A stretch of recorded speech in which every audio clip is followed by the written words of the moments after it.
Bonjour à tous, je suis Marcus Persson et je suis incroyablement heureux de partager avec vous l'histoire de Minecraft. Tout a commencé avec ma passion pour les jeux vidéo et la programmation.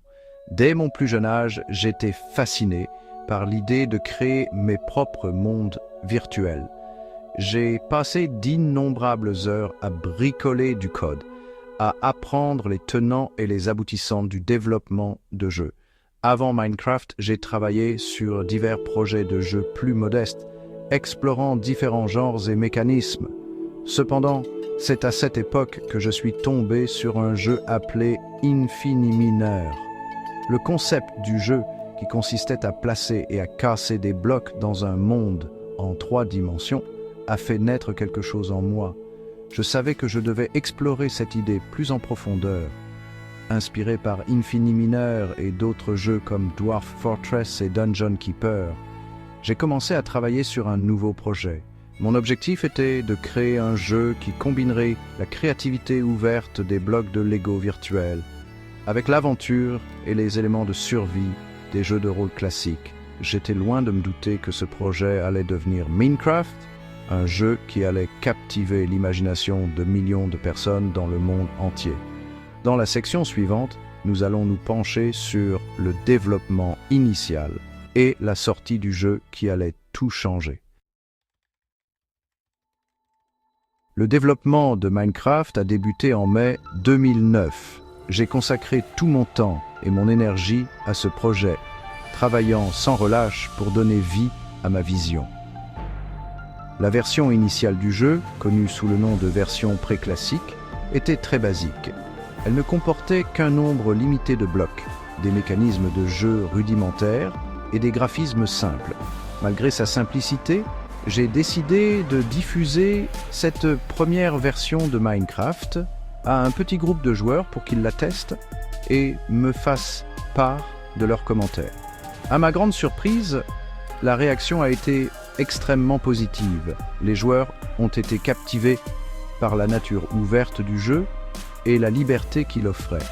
Encouragé par les premiers retours, j'ai continué à travailler sur Minecraft en publiant régulièrement des mises à jour et en ajoutant de nouvelles fonctionnalités en fonction des suggestions des joueurs.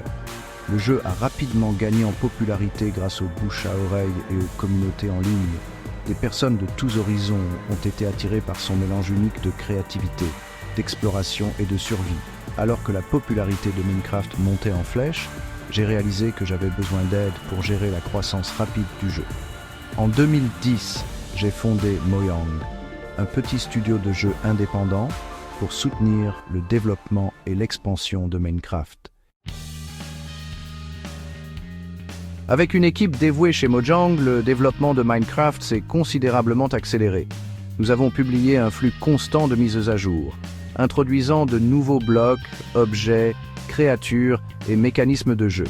Chaque mise à jour élargissait les possibilités du jeu, offrant aux joueurs encore plus d'outils pour exprimer leur créativité et se lancer dans de nouvelles aventures. L'une des mises à jour les plus importantes a été l'introduction d'un mode survie qui a ajouté des défis tels que la faim, la santé et les créatures hostiles. Cette mise à jour a transformé Minecraft, qui est passé d'un bac à sable purement créatif à une expérience plus attrayante et immersive.